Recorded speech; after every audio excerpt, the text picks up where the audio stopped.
5 taon na pala simula nung mag-start akong mag-build ng mga solar project. 5 taon na rin sa akin to. Pinakaunang solar panel na binili ko. Season power yung tatak niya. Tas 400 watts. Nabili ko ng 8,000. Nasa 550 watts na yung mga gamit ko ngayon. Kaya wala akong mapare sa kanya. Gagawin ko sanang solar powered yung CCTV ko. So maganda siguro tong gamitin. Itetest ko sana siya kaso deformed na yung MC4 connector. So kailangan muna natin magpalit ng MC4 connector. Sa pagkakabit ng MC4, kailangan natin ng side cutting pliers, long nose, wire stripper,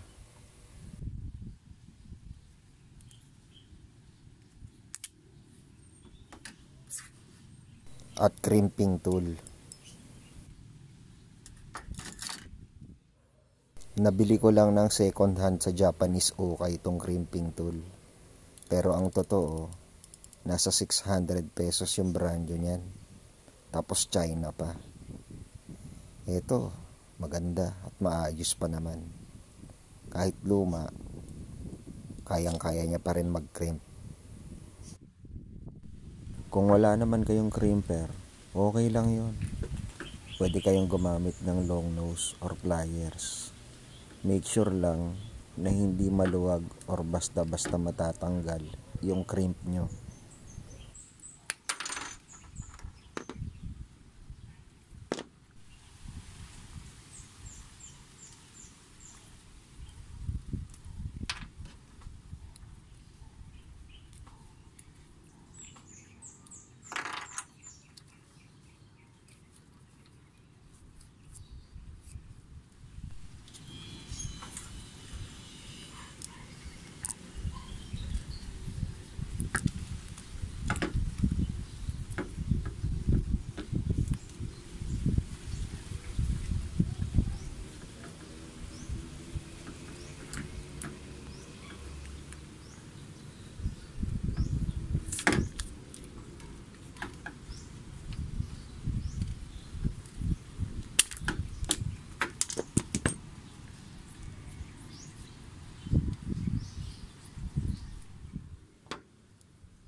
Pwede na tayong mag-test niyan. Kaso, bigla namang kumilimlim. So mamaya na lang. Bumalik ako ng tanghali para itest. May araw na. Dito natin malalaman kung after 5 years okay pa rin yung panel ko.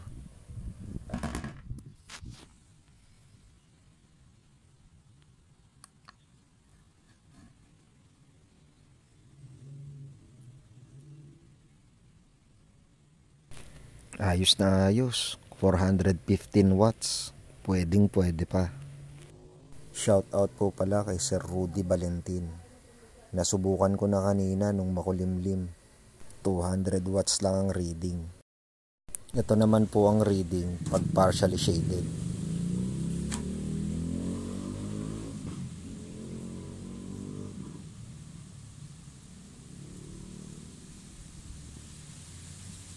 $200 din. Pero kung mapapansin nyo, halos hindi bumaba yung voltage nya.